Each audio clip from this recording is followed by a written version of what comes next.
Бүгін Бөрлі ауылының орталық саябағында ұлттық салт дәстүр мен қазақ мәдениетіне қызығушылықты оятып, қазақ халқының бай рухани қазынасын заманауи өркениетпен ұштастыратын дәстүр тренд екінші аудандық фестивалі өтті. Аталмыш шара Бөрлі ауданының ішкі саясат, мәдениет және тілдерді дамыту, дене шынықтыру және спорт бөлімдерінің ұйымдастыруымен осымен екінші рет өтіп жатыр.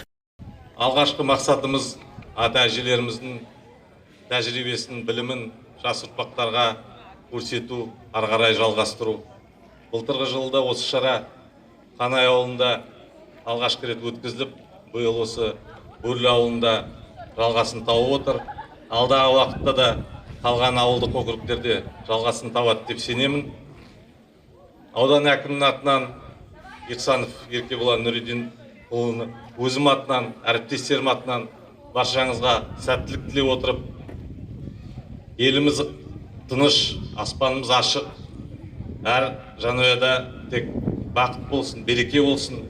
Екі кезеңінен тұратын фестивальге Атамекен, Алтын дән, Жеті қазына, Қарашығанақ, Шаңырақ ауылы деп аталатын барлығы 5 команда қатысты. Әрқайсысы өз киіз үйлерін тігіп, ұлттық дәмге толы дастархан жайды. Шарт бойынша әр команда құрамында 1 ата, 2 әже, 5 бойжеткен, 5 бозбала, 3 келін болуы міндетті. Бүгін Бөрлі ауданының ұйымдастыруымен Бөрлі ауылында ақ түйенің қарны жарылған күн ақ шаңқай киіз үйлеріміз құрылып, осыдан 2020 жылы ұлттық салт дәстүрімізді, әдет ғұрпымызды, салтымызды, батагөй аталарымызды, ақжаулық тәжелеріміздің қара өлеңдерін насихаттау мақсатында дәстүр тренд деген ұлттық жобамыз қолға алынған болатын. Бүгін міне осынау қыркүйектің қазан айында, күздің мезгілінде барлық ауылдарымыз осы Бөрлі ауылының маңайына жиналып, ошағымызды құрып, қазанымызға етімізді салып, ақшаңқай киізімізді құрып, спорттық ұлттық ойындарымызбен бірге керемет етіп ұлттық жобамызды насихаттап жатырмыз. Жалпы бұл жоба кімге керек? Бұл жоба біздің ұрпаққа керек. Қазақтың қазақ екендігін, жаңа Қазақстанның артында біздің дана қазақтарымыз, көнеден келе жатырған салт дәстүрлеріміз, ұмытылып бара жатырған, қазіргі таңғы даңғырлаған музыкалардан гөрі өзіміздің ұлттық аспаптарымызды, ұлттық құндылықтарымызды насихаттау мақсатында осы шараны жүзеге асырып жатырмыз. Енді бүгінгі шарамыз дәстүр тренд фестиваль барысында өтіп жатыр. Яғни табақ тарту, бата беру, қара өлең айту деген түрлі бағамдар бойынша өтіп жатыр. Ауылдар деген жақсы дайындықпен келген екен. Күннің осындай салқындығына қарамай, ыстық дәмдерімен қазанға еттерін асып, қазір келіндеріміз нандарын жазып, осы жобаның сәнін келтіріп жатыр.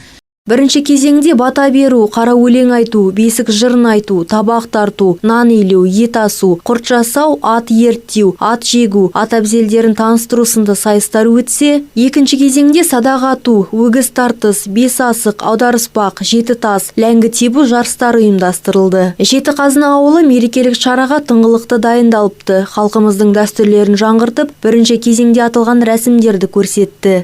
Бұл фестивальда біз Жеті қазына атты ауылынан қатысып отырмыз.